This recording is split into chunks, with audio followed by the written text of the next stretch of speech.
mind of the child that really fascinates me, because as adults, we know too much. And that's really our problem.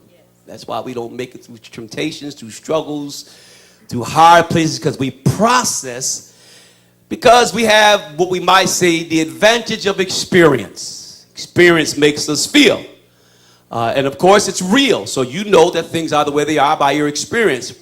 And that all works well in the natural world. But I'm discovering, as I prepared this message, that it's no good in the spiritual world.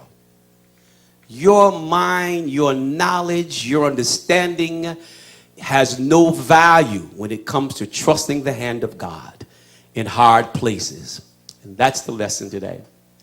In the book of Mark 9:33, there's an interesting story that Jesus uses to enforce this concept.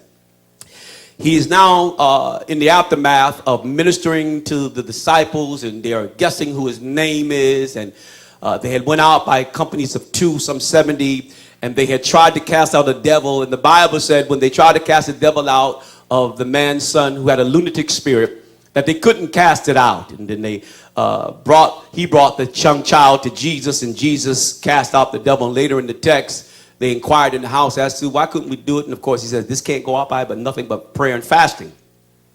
And so all of this really comes before this. And that's why it's important for me to set this up, because they have been sent out. They have been anointed. They have been set forth by God to minister, that is in the person of Jesus Christ. And now they find themselves, listen to this, going forth in the power of the Holy Ghost. And when they meet a demon, they can't cast it out. And Jesus brings him in the house, because at the end of that whole ordeal, they're now trying to discuss who's going to be the greatest. And this is what happens in the text. Verse 33 of Mark 9.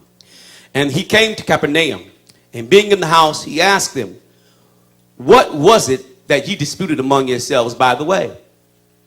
But they held their peace, for by the way they had disputed among themselves who should be the greatest. This is after all their failings. Who should be the greatest? And he sat down, and he called the 12 and said unto them, if any man desire to be first, the same shall be what? Last of all, and servant of all. And he took a child and set him in the midst of them. And when he had taken him in his arms, he said unto them, whosoever shall receive one of such children in my name receiveth me. And whosoever shall receive me receiveth not me, but him that sent me.